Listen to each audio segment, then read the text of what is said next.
तो दोस्तों इस वीडियो के अंदर बात करने वाले हैं स्टील सेक्टर से बिलोंग करती हैं दो ऐसी कंपनियां जो कि हम लोगों को स्प्लिट देने वाली हैं।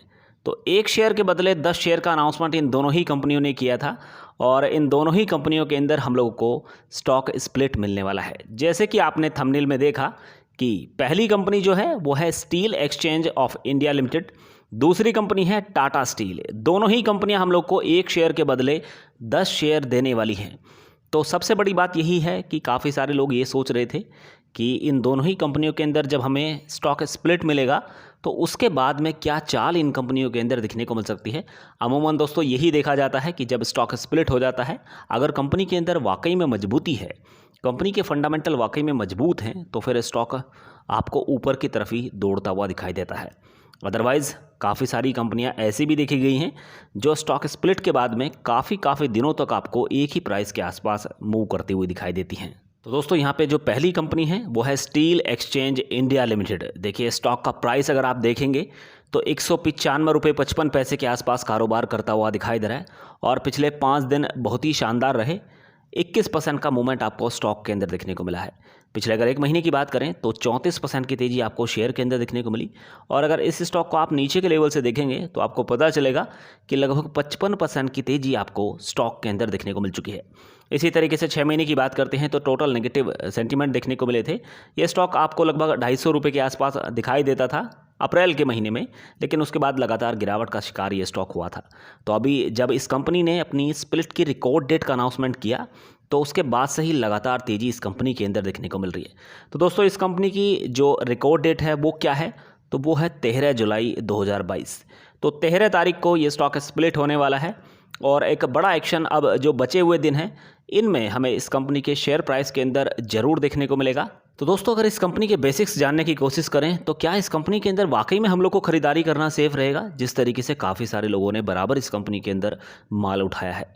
तो देखिए काफ़ी सारे पॉजिटिव पॉइंट आपको मैं इस वीडियो के माध्यम से बताने वाला हूँ, काफ़ी सारे नेगेटिव पॉइंट्स भी आपको मैं इस वीडियो के माध्यम से बताऊँगा। और साथ ही में दोस्तों आपको ये भी बताने वाला हूँ कि अगर आज हम इसके अंदर शेयर खरीद भी लेते हैं तो क्या टाटा स्टील की अपेक्षा सेफ रहेगा या टाटा स्टील के अंदर खरीदारी करना सेफ रहेगा। तो मार्केट कैप की बात करते हैं 1722 करोड़ का है। करंट प्राइस जैसे कि मैंने आपको बताया 196 रुपये के आसपास चल रहा है। 264 रुपये तक के लेवल आपको ऊपर की तरफ देखने को मिले थे और stock P price to earning 16.8 का देखने को मिल रहा है, यानी कि एक शेयर को खरीदने के लिए अभी भी लगभग 16 गुने के आसपास पैसा देना पड़ रहा है। बुक वैल्यू की बात करते हैं तो 49 की है। ईवी/बीटा बढ़ता हुआ दिखाई दे रहा है, 19.3 का देखने को मिल रहा है और यही कारण है दोस्तों कि प्राइस जो बुक वैल्यू है वो काफ़ी कम है और प्राइस काफ़ी ऊपर है, इसलिए ईवी/बीटा यहाँ पे बढ़ता हुआ दिखाई दे रहा है। और ईवी/बीटा हम लोग को यही बताता है कि हम प्राइस पर कितना प्रीमियम दे रहे हैं। इसके अलावा अगर आरओसी की बात करते हैं तो आरओसी 10.8% के आसपास है, कम है। आरओई की बात करें तो 27.7% के आसपास देखने को मिल रही है, ये ठीक ठाक कह सकते हैं। फेस वैल्यू 10 की है, तो जब ये स्टॉक स्प्लिट हो जाएगा तो फेस वैल्यू 1 की हो जाएगी। इसी तरीके से एंटरप्राइज वैल्यू की बात करते हैं 2165 करोड़ की है। कंपनी के ऊपर डेट भी है लगभग 458 करोड़ का। डेट टू इक्विटी 1 से कम होनी चाहिए, 1 से कुछ ज़्यादा ही दिखाई दे रही है। प्राइस टू कैश फ्लो की बात करते हैं 412 का है। ईपीएस की बात करते हैं तो पर शेयर ये कंपनी किस तरीके की अर्निंग कर रही है, लगभग 13 रुपये के आसपास की अर्निंग कर रही है। इंट्रेंसिक वैल्यू की बात करें तो 104 की है। कंपनी के पास में जो रिजर्व्स है वो केवल 348 करोड़ का है। नेट प्रॉफिट की बात करें तो हाल फिलहाल में 116 करोड़ का जनरेट किया। कैश फ्लो की बात करते हैं तो 12 करोड़ का है। और सबसे बड़ी बात कि इस कंपनी के अंदर जो प्रमोटर्स हैं उन्होंने अपने 98.9% स्टेक गिरवी रखे हुए हैं। अब जब प्रमोटर्स अपने स्टेक गिरवी रखते हैं तो इसके पीछे 2 बड़े कारण होते हैं। तो दोस्तों पहला जो बड़ा कारण होता है वो यही होता है कि या तो कंपनी अपना डेट रिड्यूस करना चाहती है और उसके लिए कंपनी को पैसे की आवश्यकता है, तो प्रमोटर्स ऐसी स्थिति में अपने शेयर्स गिरवी रख देते हैं।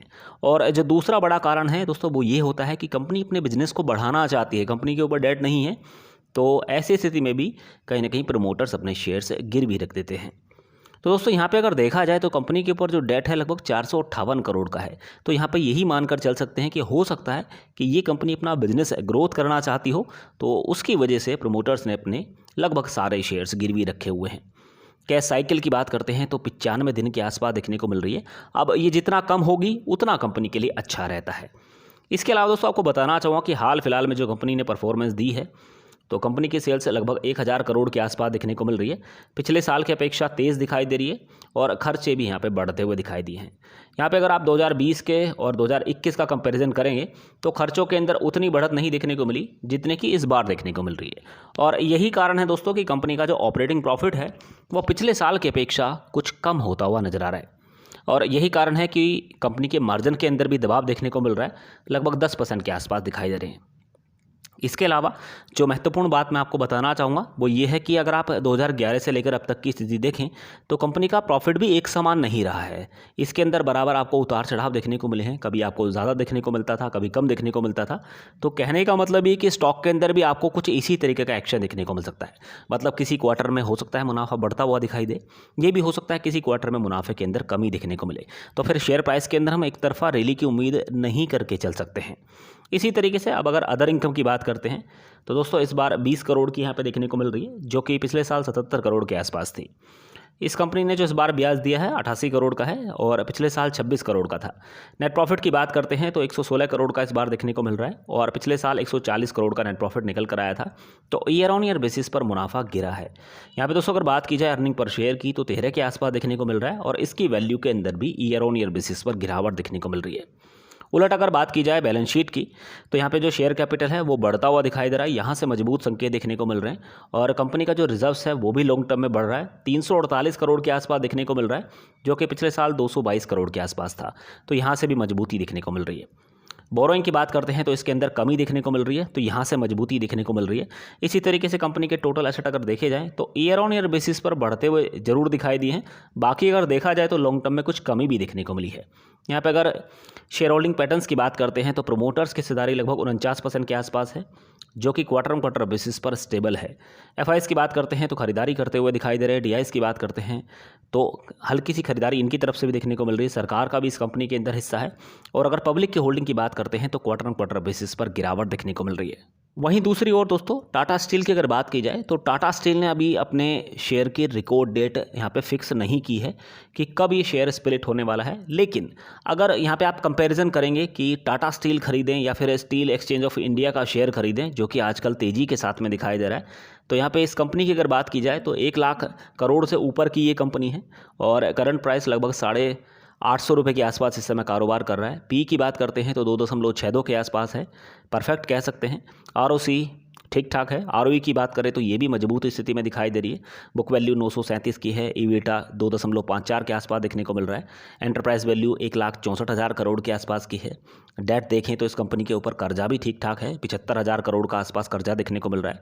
प्रमोटर्स की तरफ से अगर देखी जाए तो शेयर्स भी काफ़ी कम गिरवी रखे हुए हैं।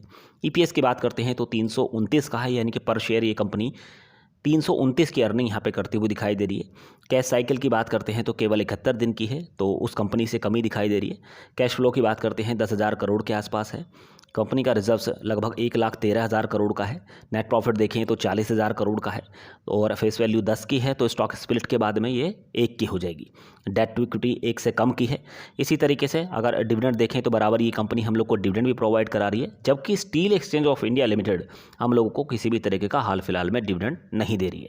इसके अलावा अगर ईयर ऑन ईयर बेसिस पर देखें तो 2,43,000 करोड़ के आसपास की सेल्स इस कंपनी की देखने को मिल रही है। और कमाल की बात यह है कि लॉन्ग टर्म में ये सेल्स बढ़ रही है, जबकि steel exchange of India limited की सेल्स हम लोग को लॉन्ग टर्म में बढ़ती हुई नहीं दिखाई दे रही है। उसके अंदर भारी उतार चढ़ाव आपको देखने को मिल रहे हैं। कभी किसी साल आपको तेज़ी देखने को मिलती है, कभी किसी साल उसके अंदर गिरावट देखने को मिलती है। किसी क्वार्टर में तेज़ी होती है और किसी क्वार्टर में गिरावट देखने को मिलती है। तो जिस तरीके से सेल्स बढ़ी है, खर्चे भी उसी के अकॉर्डिंग बढ़ते हुए दिखाई दे रहे हैं। यहाँ पे ऑपरेटिंग प्रॉफिट की बात करते हैं तो लॉन्ग टर्म में बढ़ता हुआ दिखाई दे रहा है, 63,490 करोड़ का हो चुका है।